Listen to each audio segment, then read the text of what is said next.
les faits, mais ce matin, la mère du petit Rachid retrouvé égorgé à Braine-l'Alleud était placée sous mandat d'arrêt. Elle est accusée du meurtre. La maison familiale est aujourd'hui silencieuse. Sur la porte, les scellés indiquent que les enquêteurs sont passés ici pour récolter des indices et leurs fouilles ont été concluantes.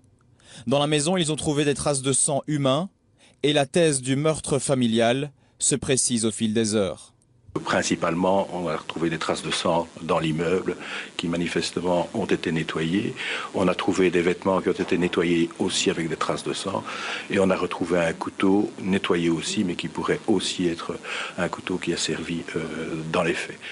Et puis il y a la question de la situation géographique. La maison est située à 400 mètres seulement du chemin où le corps a été retrouvé. Les enquêteurs se demandent comment le corps a pu être transporté jusqu'ici.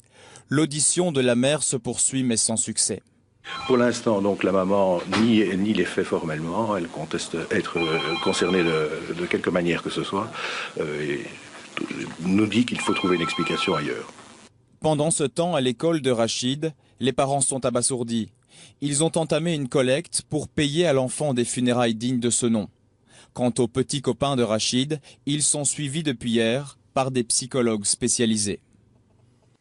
Et devant le palais de justice de Nivelles, nous retrouvons en direct Alexandre Mittet. Alors Alexandre, les soupçons se sont très vite portés sur la mère de l'enfant. Oui, Sébastien, quand on discute avec le procureur droit, on ne peut s'empêcher de remarquer que c'est la seule suspecte actuellement. La mère est toujours entendue pour l'instant par les enquêteurs et elle a bien du mal à justifier tous les éléments troublants qui s'accumulent contre elle.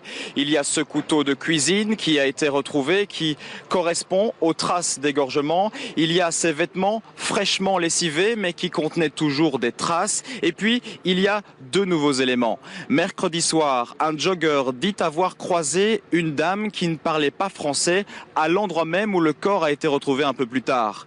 Eh bien, plus tard dans la soirée, le jogger a identifié cette dame comme étant la mère de Rachid. Et puis ensuite, il y a aussi le fait que la mère a dit aux enquêteurs qu'elle avait perdu les clés de sa maison. Eh bien, c'est une information que les enquêteurs connaissaient déjà parce qu'ils ont retrouvé son trousseau de clés. Il était à côté du corps de l'enfant égorgé. Et bien évidemment, la mère de l'enfant est toujours présumée innocente, Sébastien, mais ce matin, un mandat d'arrêt a été délivré à son encontre pour meurtre. Et il faut bien le dire que dans la tête des enquêteurs, cette dame de 40 ans commence tout doucement à ressembler au suspect idéal. Merci Alexandre pour toutes ces précisions.